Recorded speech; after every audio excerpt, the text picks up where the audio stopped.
하나님의 말씀은 요한일서 2장 7절부터 11절 말씀입니다.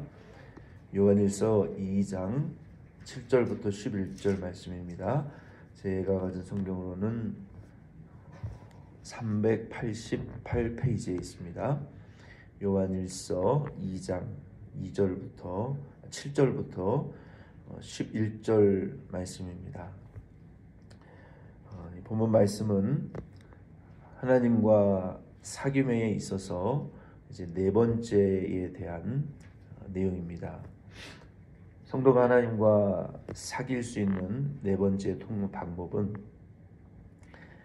서로 사랑함으로 하나님과 사귀게 된다라고 7절로 11절에 말씀하셨습니다. 7절을 제가 읽겠습니다. 사랑하는 자들아, 내가 새 계명을 너희에게 쓰는 것이 아니라 너희가 처음부터 가진 옛 계명이니 이 옛 계명은 너희가 들은 바 말씀이거니와. 이 새 계명이라는 것은 신약 성경을 가리키고 이 옛 계명이라는 것은 구약 성경을 의미합니다. 이 구약과 신약 성경의 가장 위대하고 큰 계명은 동일하게 구약 성경도 사랑이고 신약 성경도 사랑입니다. 마태복음 22장 37절로 40절 말씀에 예수님께서 성경의 가장 큰 계명이 무엇입니까? 라는 이 질문을 받으시고 예수님께서 이렇게 대답하셨죠. 예수께서 이르시되 내 마음을 다하고 목숨을 다하고 뜻을 다하여 주 너의 하나님을 사랑하라 하셨으니 이것이 크고 첫째 되는 계명이요 둘째도 그와 같으니 내 이웃을 내 자신같이 사랑하라 하셨으니 이 두 계명이 온 율법과 선지자의 강령이니라. 여기 율법과 선지자의 강령이다라고 하신 것은 이 영어 성경에는 모든 율법과 그 선지서가 행온이라는 것은 거기에 하나에 오롯이 묶여져 있다. 오롯이 거기에 매달려져 있다라는 그런 뜻이죠. 거기에 전적으로 의존되어져 있다라는 뜻인데 예수님께서 우리에게 이렇게 가르쳐 주신 말씀대로 우리가 하나님을 사랑하는 일에 있어서는 사실 마음과 목숨과 뜻을 다 하지 않으면은 하나님 사랑할 수가 없습니다. 하나님 사랑한다는 것은 결코 그러므로 쉬운 말이 아니에요. 우리가 온 몸과 마음과 목숨을 다 던져서 사랑하지 않으면 하나님은 사랑할 수가 없는 분입니다. 그리고 이웃을 우리가 사랑한다는 것은 내 몸처럼 아끼고 위해주는 것이 이 형제를 사랑하는 거예요. 그래서 구약 성경도 신약 성경도 그러니까 옛 계명도 새 계명도 동일하게 사랑이라는 이 한 단어에 다 묶이고 요약될 수 있어요. 그래서 신명기 6장 5절 말씀에도 보면은 마음을 다하고 뜻을 다하고 힘을 다하여 내 하나님 여호와를 사랑하라 하셨고 레위기 19장 18절에는 이웃을 사랑하기를 내 자신을 사랑하는 것처럼 사랑하라 라고 말씀하셨어요. 그래서 사도 요한이 네 번째로 성도가 하나님과 교제와 이 사귐을 가질 수 있는 통로는 사랑이라고 우리에게 말씀하고 있는 거예요. 그래서 우리가 하나님과의 영적인 사귐을 갖기 위해서는 하나님을 사랑하되 온 마음과 뜻과 목숨을 다 던져서 하나님을 사랑할 때 우리가 하나님과의 온전한 사귐 가운데 그 영적인 기쁨을 누릴 수가 있고 형제를 사랑할 때 내 몸처럼 사랑할 때야 비로소 하나님과의 사귐을 그 사귐의 기쁨을 우리가 누릴 수 있습니다. 8절에 계속 이어서 보면은 다시 내가 너희에게 새 계명을 쓰노니 그에게와 너희에게도 참된 것이라. 이는 어둠이 지나가고 참 빛이 벌써 비춤이니라. 우리 그리스도인들은 이미 그 참된 그 진리를 받았어요. 왜 이 진리가 예수님이 우리에게 주신 그 계명과 진리가 참된 것이냐면 요한복음 13장 34절 말씀에 보면은 새 계명을 너희에게 주노니 서로 사랑하라. 내가 너희를 사랑한 것 같이 너희도 사랑하라 라고 말씀하셨기 때문이에요. 예수님께서 사랑의 그 샘플을 우리에게 보여주셨어요. 어떤 것이 예수님의 하나님의 사랑입니까? 우리가 아직 죄인 되었을 때에, 그러니까 우리가 의로울 때가 아니라 우리가 여전히 마귀의 자녀이고 지옥 갈 자녀이고 죄인 되었을 때에 하나님께서 아들을 십자가에 이 세상에 보내시고 십자가에 못 박혀 죽게 하심으로 말미암아 그 피 흘리심으로 말미암아 하나님이 우리들에 대한 사랑을 확증하셨다고 말씀하셨잖아요. 그리고 예수님께서도 우리를 사랑하시되 당신의 몸을 찢으시고 피를 흘리시고 살을 찢으시고 죽으시기까지 죄인들을 위한 희생을 통해서 우리의 사랑을, 우리를 사랑하시는 그 사랑을 우리에게 보여주셨어요. 그러면서 내가 너희를 이렇게 사랑한 것처럼 너희도 하나님을 사랑하고 형제를 사랑하라 하셨으니까 주님이 우리에게 보여주신 그 사랑의 교훈은 참된 것이라는 거예요. 그리고 저와 여러분, 그 교훈은 삼위일체 하나님을 향해서도 참되고 믿는 그리스도인들을 향해서도 참되고 믿지 않는 죄인들을 향해서도 참된 사랑이라는 것을 우리에게 사도 요한이 말씀하고 있는 거예요. 그래서 이것은 거짓된 진리가 아니에요.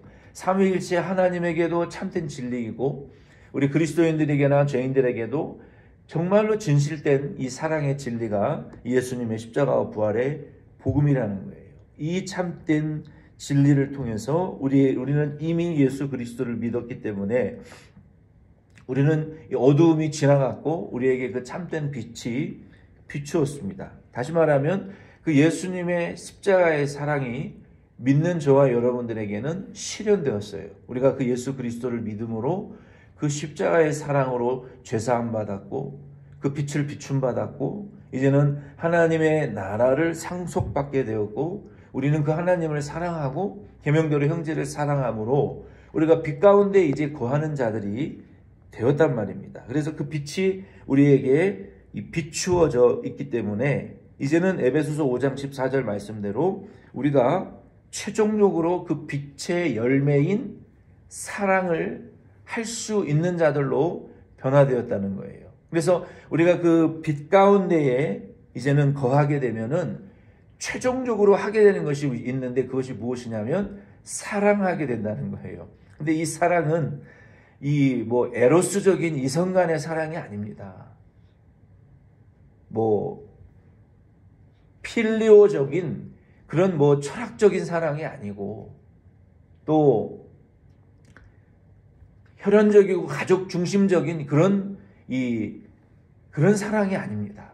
성경이 말하는 사랑은 아가페의 사랑, 하나님이 우리를 예수님의 십자가와 부활의 복음으로 사랑하시는 그 사랑으로 우리가 하나님을 목숨과 마음과 뜻을 다 던져서 하나님을 우리가 사랑하는, 성도가 사랑하는 그 사랑을 말하는 것이고 내 이웃을 내 몸과 같이 그리스도와 같이 희생하는 그러한 사랑으로 사랑하는 그 아가페의 하늘에 속한 신령한 사랑을 말하는 거예요. 그래서 요한일서 1장 5절부터 여기 2장 11절 말씀까지 성도가 하나님을 사랑하는 이 사귀는 네 가지의 통로를 우리에게 말씀하셨는데 그 첫째는 무엇이었습니까? 1장 5절로 7절 말씀에 보면 우리가 빛 가운데 거함으로 빛과 어두움은 공존할 수 없기 때문에 빛이신 하나님과 교제하는 자들은 빛 가운데에서만 하나님과 교제를 나눌 수 있어요. 그리고 두 번째는 1장 8절로 2장 2절 말씀에 보면은 빛 가운데 거하는 성도는 빛을 비추임을 받기 때문에 자기의 죄가 보여요. 양심의 가책을 받아요. 죄가 무엇이 죄인지 무엇이 죄가 아닌지가 분별돼요. 빛을 비춤 받기 때문에. 그리고 이것이 하나님을 기쁘시게 하는 일인지 노엽게 하는 일인지 이게 성령의 역사인지 귀신의 역사인지 분명히 갈라져서 쪽발이 갈라지는 것처럼 분별이 되는 거예요. 그래서 빛 가운데 거하는 성도는 자연스럽게 매일같이 회개할 수밖에 없는 거예요. 이것이 하나님과의 교제하는 두 번째 방법이고, 세 번째는 2장 3절로 6절 말씀에 보면은 빛 가운데 거하는 자가 자기의 죄를 회개한 다음에는 그 다음에는 어떻게 됩니까? 적극적으로 하나님의 말씀을 순종할 수밖에 없는 거예요. 하나님이 기뻐하시는 것이 이것인데, 회개한 자들은, 빛 가운데 거하는 자들은 하나님이 기뻐하시는 말씀을 적극적으로 순종할 수밖에 없는 거예요. 그래서 하나님이 하라 하신 것은 하게 되고 하지 말라 한 것은 하지 않게 되는 것이 자발적이고 적극적이고 누가 하라 그래서 하는 것이 아니고, 빛 가운데 거하는 성도는 자기의 죄를 자발적으로 회개하게 되고, 빛 가운데 거하는 성도는 자원하여 하나님의 말씀을, 하나님을 기뻐하시는 일에 순종하게 되는 거예요. 이거는 누가 시켜서 그렇게 되는 것이 아닙니다. 이것이 빛 가운데 거하는 성도의 하나님과의 교제의 세 번째 특징이에요. 그 네 번째 특징은 무엇이라고 말씀드렸습니까? 빛 가운데 거하는 성도들은 죄를 발견하고 회개하고 말씀을 적극적으로 순종하고, 그 다음에는 최종적인 단계, 최종적인 성도의 이 성화의 단계라고 말할 수 있는 하나님을 우리의 목숨과 마음과 뜻을 다해서 하나님을 사랑하게 되는 거예요. 그래서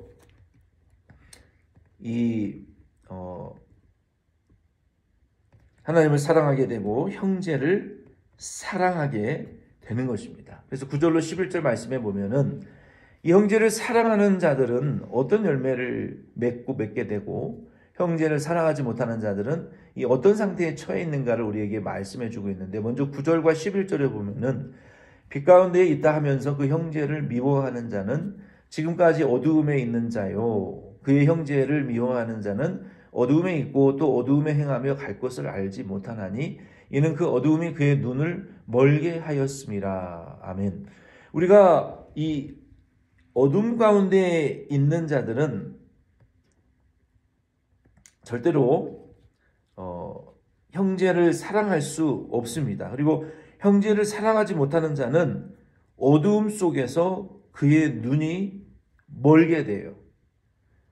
요한일서 1장 5절로 7절 말씀에 보면은 우리의 눈이 빛 가운데 거하면 우리의 마음의 눈이 밝아져서 이 거리낌이 없는 하나님과의 교제를 나누게 된다라고 말했어요. 그런데 우리가 어둠 가운데 있는 자들의 특징은 무엇이냐면 형제를 미워하는 자들입니다. 어둠 가운데 있는 자들은 형제를 사랑할 수 없어요. 그리스도 안에 있는 형제도 그렇고 그리스도와 밖에 있는 형제들도 그렇고 이 성도도 사랑할 수 없고 어느 누구도 사랑하지 못해요.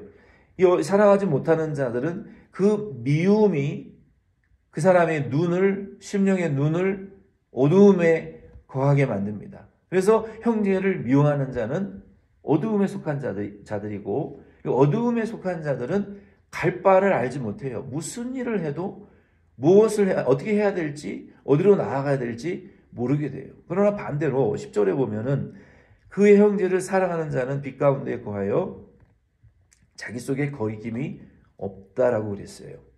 형제를 사랑하는 자는 빛 가운데 거하게 되고, 그리고 그 빛 가운데 거하는 자는 하나님을 사랑하는 자예요.